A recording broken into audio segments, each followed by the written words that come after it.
Yep, good to go. Thank you for your patience. No, thank you all for being here, for making the time, really. Okay. Shall we start? Mm-hmm. All right. Yeah, let's do it.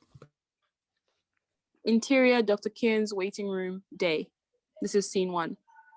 Amy, 37, and Dave, 42, are waiting outside of a therapist's office. It is cold and sterile, not a window in sight. Amy and Dave sit slightly apart. Dave's fingers begin tapping nervously. The silence between them is deafening. A clock ticks loudly on the wall.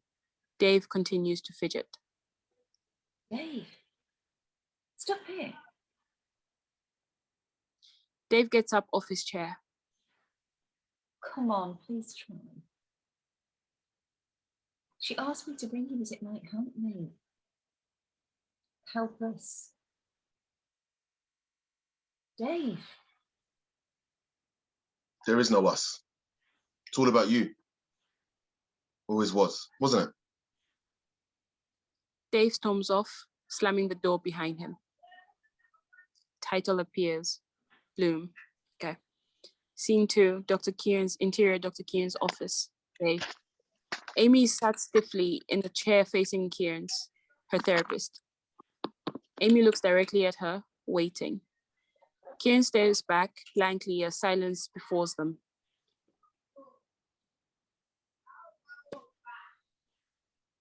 Nothing really changes, does it? Why do you think that is? I was hoping you might know. You're the one in therapy, Amy. Only you can tell me. I know that. It's just hard coming here every week. I understand that. Do you?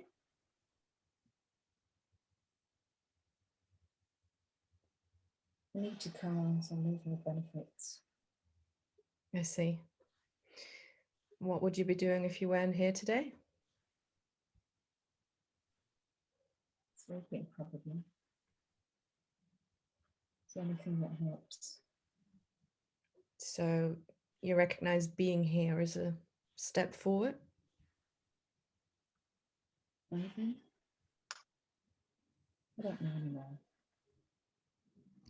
Did you bring your notepad? No. That's okay. Can you at least recall some of the thoughts you documented? No. Did you write anything?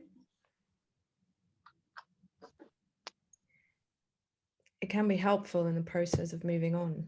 If you don't want to fucking move on, maybe I want what I had, even if it wasn't perfect. At least we had a routine, places that meant something to us. No, I feel like a fucking baby having to start from scratch, and then I come in here for your amusement, which I'm paid for by, mind you.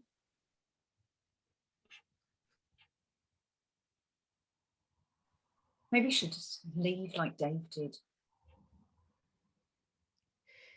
Amy, I'm not trying to upset you. I'm just trying to help. None of this is amusing to me. But if you prefer to terminate our appointment, and that would be your choice. I'm sorry. I'm sorry. It's okay. Just take your time.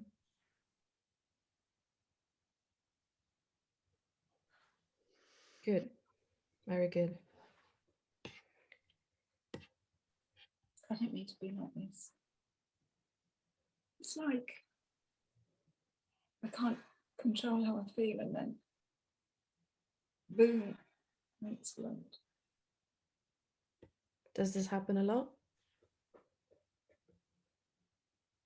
I guess.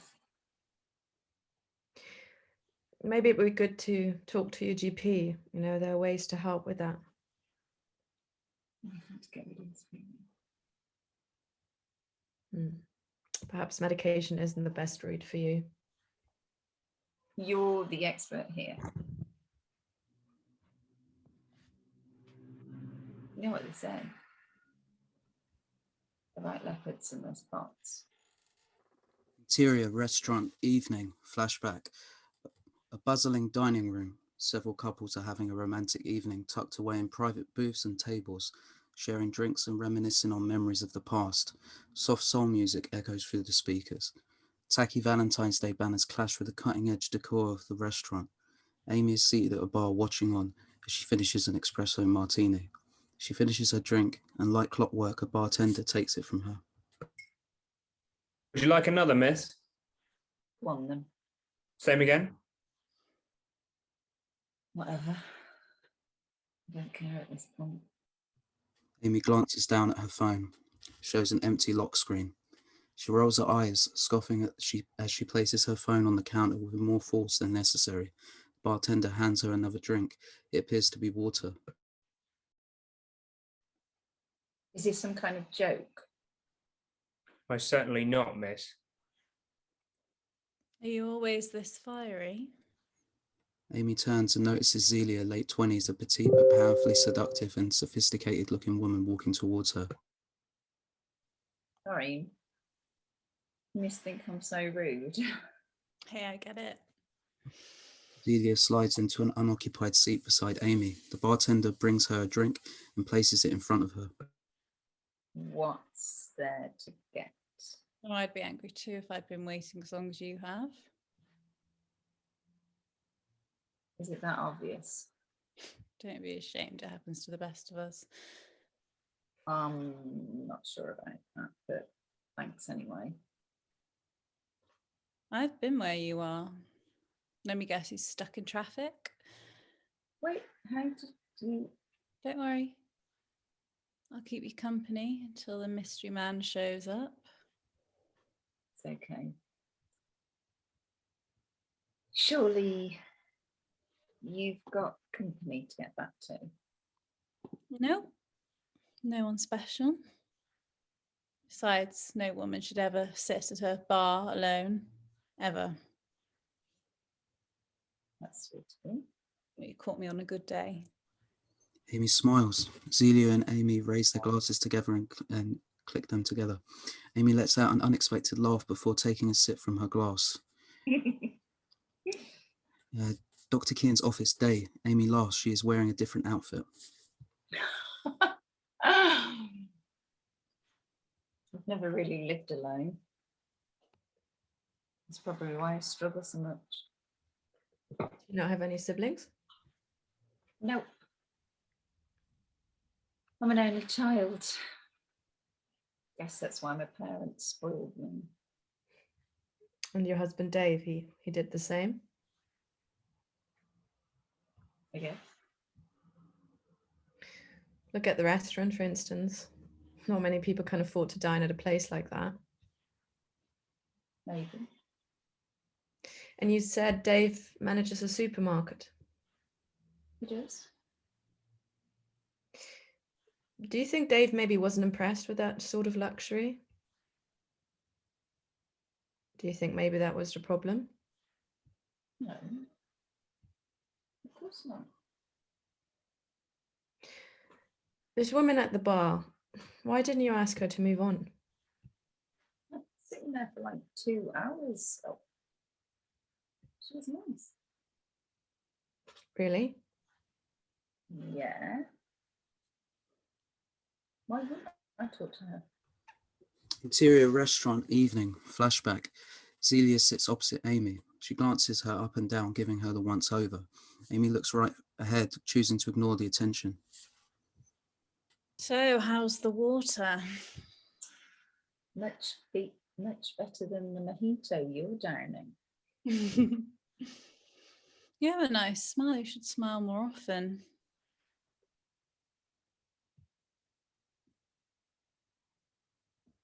What's your date for this evening? I don't have one. You mean to say you came here all by yourself?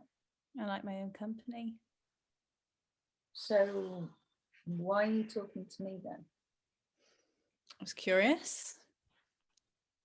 Know why you're sitting here all alone. I wish I knew. I still can't believe you ordered me a water. You Seemed like you needed it. Do you want to get out of here?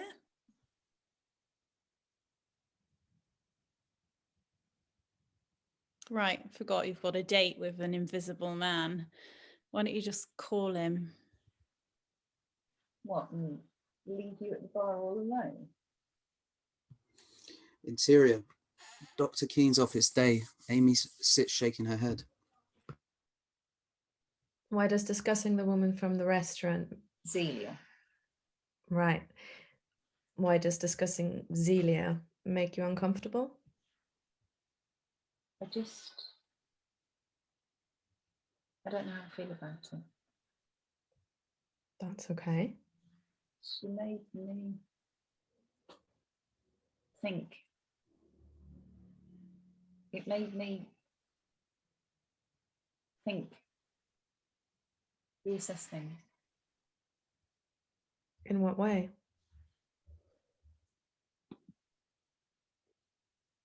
I like attention.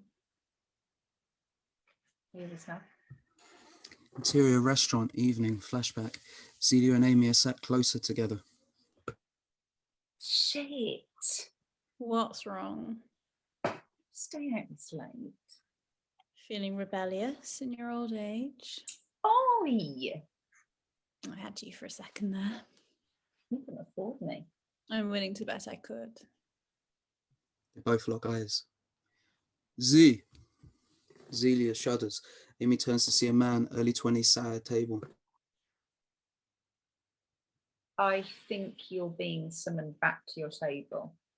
That's not what you think. Doesn't matter what I think. Had enough for tonight. Well, let me order you a cab at least. Amy doesn't respond.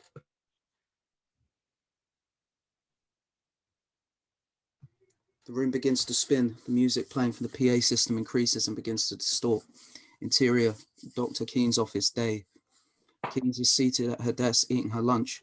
Amy suddenly storms into the office unexpectedly. I'm a piece of shit. Don't. Can I just be happy with what I had? What you said the other day was true. I never needed to go to the restaurant. We could have eaten at home like Dave wanted. If I'd have just done things his way, none of this would have happened. Could you be satisfied with that? I don't know anymore. Were you ever happy with Dave? Of course I was. He was charming. He took care of me. He was the ideal guy. Caring, protective, always there for me. Yes, I just got bored. Is that why you were unfaithful? Keen doesn't respond. She remains stoic. Amy looks at her knowingly. Amy begins to cry. Interior, car park, evening, flashback. Rain begins to drizzle as Amy shuffles into a dark, dingy car park. She lights a cigarette, inhaling after a long puff. Amy pulls out her phone, calling her husband. She is surprised when she hears his ringtone close by. She walks towards the sound where she sees her husband standing next to his car. Amy is hurrying towards her spouse at great speed. Dave stands beside his car in a well-worn tracksuit. Are you okay? You didn't text or call. Amy goes in for a hug. Dave accepts and they embrace briefly. Amy, Come on. We might be able to get our order in. Dave pushes her away slightly. hold on. We need to talk. Dave then digs into the pocket of his hoodie. You have mine. He pulls out a packet of cigarettes. No, I've got my own. She looks dejected. Can at least give you a light.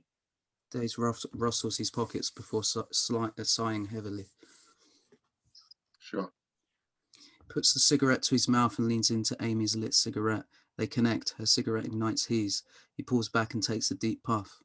Dave leans against a wall. Amy follows. They stand slightly apart. We can't do this anymore. Do what? All these nights out, the weekend trips away. I don't understand. Tonight's our anniversary. Fuck tonight. Look, we can't afford this. Where is this all coming from, Dave? The lavish lifestyle, this is not us.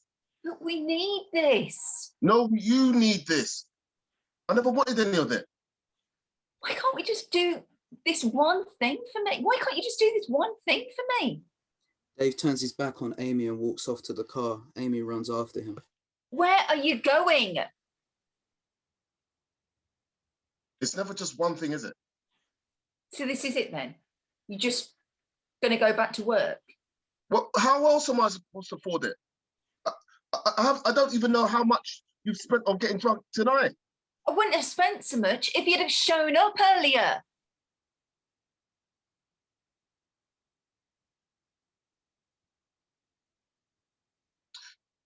I don't recognize you anymore. I could say the same about you, Dave. What people think if you dress like that? I don't care what people think. At least I don't pretend to be something that I'm not. Amy looks hurt. Oh, I'm sorry. Let's just go on. So you can drop me off before going back to work? Amy, be reasonable. That's what this is about. You don't want this anymore. Want what? Seeing someone else, is that it? Tense silence. Dave looks indifferent. Amy turns, acknowledging Zelia. Amy, So, who's that? Look, if you want to go, then go. I'm staying out. You can't stop me. Amy walks over to Zelia and kisses her. Zelia smiles. Dave is visibly hurt as he turns and gets into the car. We hear his wheels screeching as the car pulls away. get out of here. They walk away from the restaurant and into the darkness of the night.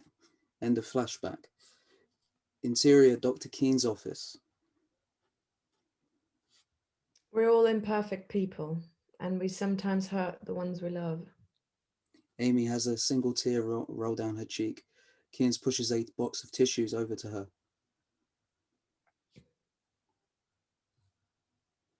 Interior. Society fills our heads with all sorts of nonsensical notions about how we should think, feel, and act. When we've hurt someone, we absolutely need to apologize. It's the only way to start the healing process from a broken relationship. I'm not sure who I am anymore. Interior taxi, night. Zelia and Amy are in the back seat of an Uber. The two embrace and laugh. What do you want? As the taxi comes to a red light, Amy looks out the window. For a brief moment, she seems uncertain of her decision. The light turns green and she turns back to Zelia as if nothing happened. Interior, Zelia's apartment, night. The pair enter into a Victorian townhouse apartment. It's minimally stylized. Zelia leads Amy into the living room. Amy takes in all the splendor of Zelia's apartment. She notices a painting of two faces outlined in the shape of a butterfly. They are ready to kiss. Cool, right? Never seen anything quite like it. You can have it. Zelia hands Amy a glass of water. Amy receives it hesitantly. No. Can't possibly. Stick with me, you can have it all. Zelia walks out the room. Amy, Amy notices that she's alone. Where'd you go? I'm just here. Want to come and help me? Amy walks towards Zelia's intoxicating voice. Where's here? Well, you'll find me if you want to. Amy walks towards the bathroom down a sinister yet enticing corridor. She follows Zelia's voice. The door opens. Zelia's shadows are resting on the rim of the bath as she turns her head towards Amy. Amy enters the room and closes the door behind her. Interior, Keen's office, waiting room, pardon me. Amy walks through the door to the waiting room and takes a seat, waiting to be seen. Interior car day. Dave is parked up opposite the therapist's office building. He pulls out his mobile phone to call Amy. It dials as if he is waiting for it to be answered. Interior Dr. Keen's waiting room. She feels the vibration of her phone in the trouser pocket, picks it up and sees Dave's name. Amy stands still for a few seconds. Dr. Keen's doors open. Interior Zelia's apartment day. Zelia sits alone on the sofa. She sends a text before placing her phone down and picking up a glass of wine and then taking a sip. Interior Dr. Keen's waiting room day. Amy looks back at her phone. There's a text from Zelia. It reads, last time was fun, you're free today. She looks startled. Amy, Amy hesitates before getting to her feet, pocketing her phone. Amy walks into the therapist's office confidently. The door closes, cut to black end. Okay, right. I think that's a wrap for this evening.